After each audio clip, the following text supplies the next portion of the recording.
小夜灯对客家人来说有着温馨守护的意思。住在花莲的彭荣美老师，他就以客家的花布来当装饰，另外呢，再加上客家的谚语装饰在夜灯的外观，让传统的这些小夜灯多了客家味，无形当中当然也推广了，让大家来认识客家文化。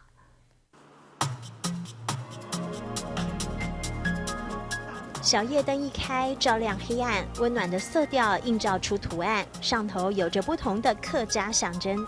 到客家花布，第一个印象就是非常的花。客家风味的小夜灯是彭荣美老师设计出来的。他是北埔的客家人，在花莲长大，擅长压花和手工艺。他把专长融入在灯饰里，还教有兴趣的人一起来学。做的吼都会俩，俩太干都底哈，底方还添火。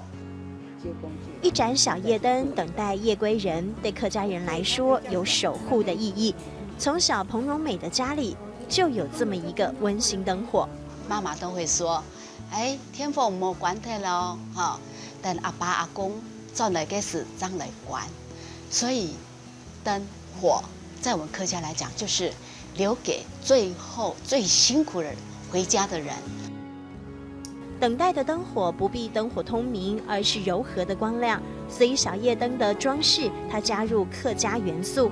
大红花布不是一整块用的，而是沿着图案剪，配上纸张，艳丽的色调变得缓和。风兰动，莫水也莫风。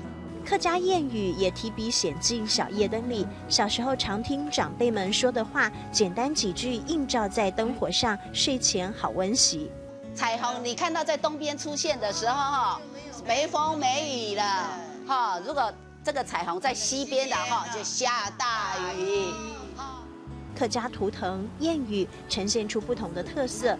彭荣美说，这些生活中的事物就是自己最熟悉的客家文化，只有应用它，才能推广它。你看客家花布来讲，它就是用我们最自然的花草来呈现来这个画面，而且在我们的客家的生活里面，客家的家庭可以看到的，也是一种美中的朴素。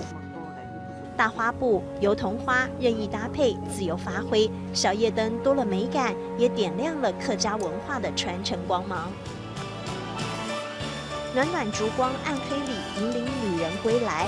客家红花记忆中盛开童年笑意，几句俗谚抚慰疲惫的心，意味着小夜灯体会客家的感动时刻。